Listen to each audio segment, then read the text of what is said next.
नहमदहु व नसल्ली अला रसूलिहिल करीम। बिस्मिल्लाहिर्रहमानिर्रहीम। बच्चों को एतमाद की ज़रूरत होती है। आजकल के माहौल में अक्सर वालिदैन बच्चों को दुनिया की हर चीज़ मुहैया कर देते हैं, लेकिन उनको एतमाद नहीं देते। और अक्सर वालिदैन को पता ही नहीं है कि एतमाद देना कहते किसको है। मिसाल के तौर पे बच्चे के स्कूल में कम नंबर आए हैं तो आप बच्चे को डांटे नहीं, उसको बुरा भला न कहें, उसको आर न दिलाएं, बल्कि उसको हौसला दिलाएं और उसको बताएं कि आपके साथ वाला आपकी तरह का आपकी क्लास का बच्चा अगर ज़्यादा नंबर ले सकता है तो मेरा बेटा भी ज़्यादा नंबर ले सकता है। आप उसको हौसला दिलाएं, मेहनत का और मुकाबले का शौक़ पैदा करें और उसके दिल में ये बात बिठाएं कि आप भी अपनी क्लास फेलोज़ का मुकाबला कर सकते हैं, आप भी दूसरे बच्चों के बराबर नंबर ले सकते हैं।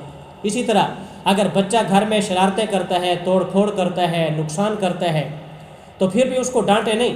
इसका मतलब ये होता है कि बच्चे को जिस्मानी वर्जिश और जिस्मानी सरगर्मी की ज़रूरत है। अगर बच्चा आपका घर में तोड़ फोड़ करता है, शरारतें करता है, तो आप बच्चे को किसी पार्क में ले जाएं, किसी ग्राउंड में ले जाएं, उसको वर्जिश करवाएं, उसको दौड़ने के लिए माहौल मुहैया करें। तो ये बच्चे को एतमाद देने के जो है तरीके होते हैं। आम तौर पे आजकल के माहौल में सबसे ज़्यादा जो बच्चों को ज़रूरत है वो एतमाद की कमी की है, कि बच्चों के अंदर एतमाद की कमी होती है, जिसकी वजह से हमारा बच्चा तरक्की नहीं करता, मुआशरे के अंदर वो दूसरे अपने जैसे कोलीग्स का मुकाबला नहीं कर सकता।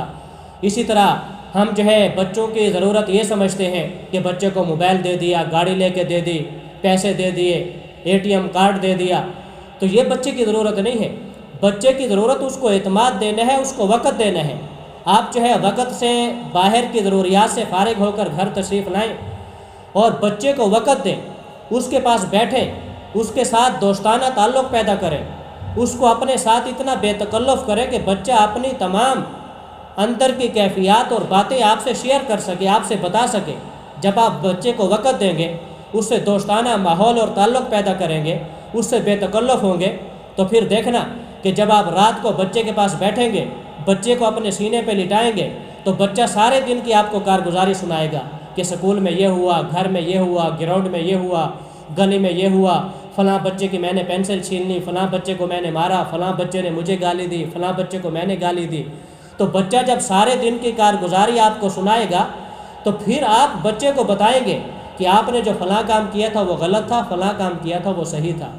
तो सही और गलत बच्चे को आप तब बता सकते हैं जब बच्चा अपनी सारी ज़िंदगी, सारे दिन की मसरूफियात आपको बताए। और बच्चा सारे दिन की मसरूफियात आपको तब बता सकता है जब आप बच्चे के दिल में एतमाद पैदा करें, बच्चे के दिल में इतना जो है बेतकल्लुफ़ाना आपके साथ ताल्लुक़ हो कि बच्चा अपने दिल की सारी कैफियत और अपने दिन की सारी मसरूफियात जो है आपको बता सके। इसलिए बच्चे को जो है डांट टपट न करें। इसी तरह मेहमान आ जाता है, मेहमान के सामने उसको तिलावत, नज़म या कोई गज़ल सुनाने पे मजबूर न करें। इससे बच्चे के ख़ुद एतमादी में कमी जो है वाक़ई होती है। हाँ, बच्चा ख़ुद अपने शौक़ से, अपने एतमाद से कोई चीज़ सुना दे तो अच्छी बात है, इस पर हौसला अफजाई करें, लेकिन उसको मजबूर न करें, उसको आर न दिलाएं, उसको शर्म न दिलाएं कि तुझे तो कुछ करना नहीं आता, तुझे तो कुछ सुनाना नहीं आता। इसी तरह बच्चों का जो है अपने रिश्तेदारों के बच्चों से, उसके कज़न से और पड़ोसियों के बच्चों से कभी मुवाज़ना न करें कि फ़लाँ का बच्चा तो इतना ज़हीन है, तू नालायक है, फ़लाँ का बच्चा तो इतना आगे निकल गया है, तू पीछे है। बल्कि उसके अंदर एतमाद पैदा करें कि मेरा बेटा इंशाअल्लाह मेहनत करेगा, मेरा बेटा सबसे आगे निकलेगा।